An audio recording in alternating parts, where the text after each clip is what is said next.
বাংলাদেশ সফর করছে এবং বেশ করে ইউরোপীয় পার্লামেন্টের মেম্বার তারা সকলে বিভিন্ন দেশ থেকে এসেছেন এবং আজকে জামাতে ইসলামীর সাথেই ওনারা আলোচনার টাইম ফিক্স করেছিলেন, সেই হিসাবে আমরা আসছি। আমাদের মাননীয় আমির বলতে গেলে প্রথম আজকের এই মিটিংয়ে পলিটিক্যাল ইন্টারঅ্যাকশানে আসছিলেন, কিন্তু যেহেতু উনি এখনও ফুললি কিউড হন নাই, তো সেই জন্য আপনাদেরকে সালাম দিয়ে উনি চলে গেছেন। আমাদের সাথে ওদের খুব সৌহার্দ্যপূর্ণ আলোচনা হয়েছে, বিশেষ করে বর্তমান বাংলাদেশের যে অবস্থা আছে সেটি, ফেব্রুয়ারির নির্বাচনের ব্যাপারে কথা হয়েছে, নির্বাচন সুষ্ঠু কী হবে কি না, কীভাবে হবে, এসব বিষয়ে তারা মূলত কথা বলেছে। আমরা বলেছি যে বাংলাদেশে 54 বছর পরে একটা পরিবর্তনের বিশেষ অপরচুনিটি এখানে আসছে। আমরা রাজনৈতিক দলগুলো ঐক্যবদ্ধভাবে এই সুযোগটা কাজে লাগিয়ে বাংলাদেশে প্রয়োজনীয় পরিবর্তন আনার জন্য আমরা সকলেই আন্তরিক এবং সচেষ্ট। এবং এই সরকারও যে কমিটমেন্ট দিয়েছিল যে তারা একটা সংস্কার করবে, বিচার দৃশ্যমান করবে এবং একটি অবাধ ও সুষ্ঠু নির্বাচনের ব্যবস্থা গ্রহণ করবে, যেটাকে আমরা অবাধ, ফ্রি, ফেয়ার, পার্টিসিপেটরি একটা ইলেকশন বলে আমরা করতে চাচ্ছি। এবং সেক্ষেত্রে বাংলাদেশ বর্তমান ইন্টারিম গভর্নমেন্ট একটা এনসিসি করেছিল, ন্যাশনাল কনসেনসাস কমিটি করেছিল, এবং সে নিয়ে আমরা দীর্ঘদিন ধরে আলোচনা করেছি। অনেকগুলো গুরুত্বপূর্ণ জায়গায় আমরা ঐক্যমত্যে পৌঁছেছি। আমরা বলেছি যে এইসব বিষয়ে বাংলাদেশে একটা ব্যাপক ডেভেলপমেন্ট হয়েছে এবং দলগুলির ভিতরে একটি সৌহার্দ্যপূর্ণ ইন্টারাকশন তৈরি হয়েছে।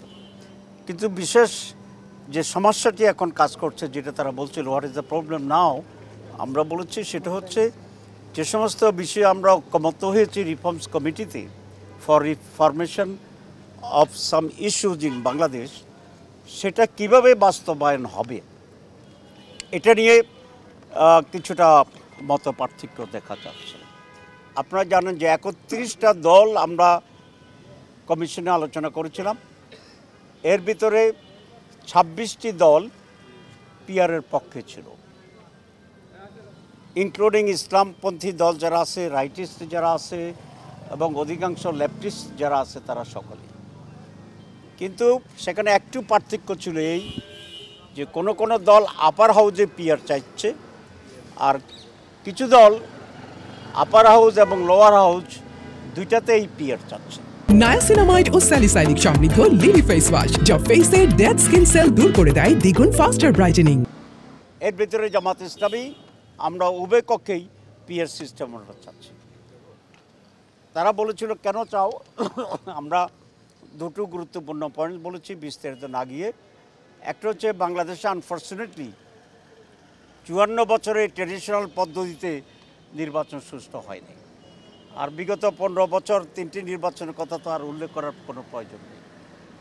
সুতরাং মানুষের যে পলিটিক্যাল পার্টিগুলোর যে কালচার, যে মেন্টালিটি, যে অ্যাটিটিউড, যে কৌশল অথবা অপকৌশল, যে জোর করে কেন্দ্র দখল করে এমপি হয়ে ক্ষমতায় যাওয়া, এই মাইন্ডসেটটাকে পরিবর্তন করা অত্যন্ত জরুরি।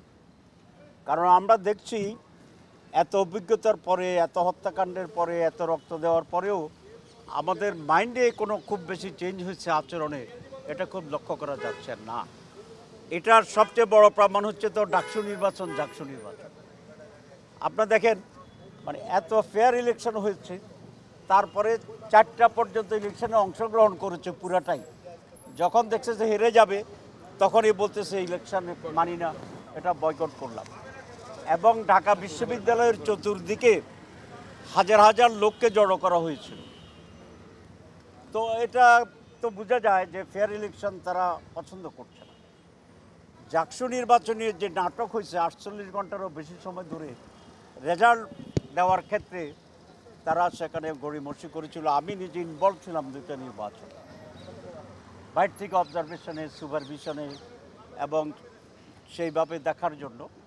তো I followed the whole process from A to Z, from outside. আমি এবং সেখানে দেখলাম যে ডাকসুতে যা হয়েছে, তো এটা তো সকলের চোখের সামনে বিদায় ফল উল্টাইতে পারেনি, কিন্তু অ্যাটিটিউডটা তো রয়ে গেছে ফলটা উল্টে দেওয়ার। তো এটা তো জাতীয় নির্বাচনে হওয়ার আশঙ্কা আছে। তো সে কারণে আমরা বলেছি যে পিআর সিস্টেম যদি হয়, সেখানে এককভাবে কোনো ক্যান্ডিডেট থাকবে না কোনো এলাকায়, এবং সে একাই কেন্দ্র দখল করে ইন্টারেস্ট হারিয়ে ফেলবে, টাকা দিয়ে কেন্দ্র হারিয়ে ফেলবে। এই জন্য আমরা কমপক্ষে একটিবার পরীক্ষামূলকভাবে পিআর সিস্টেম নির্বাচন চাই, অ্যাটিটিউড চেঞ্জ করার জন্য। যদি এটা ভালো না হয়, নেক্সট টাইম আমরা আবার চেঞ্জ করব। তো এই জন্য আমরা বলেছি তাদেরকে যে আমরা পিআর সিস্টেম চাচ্ছি বোথ হাউসে।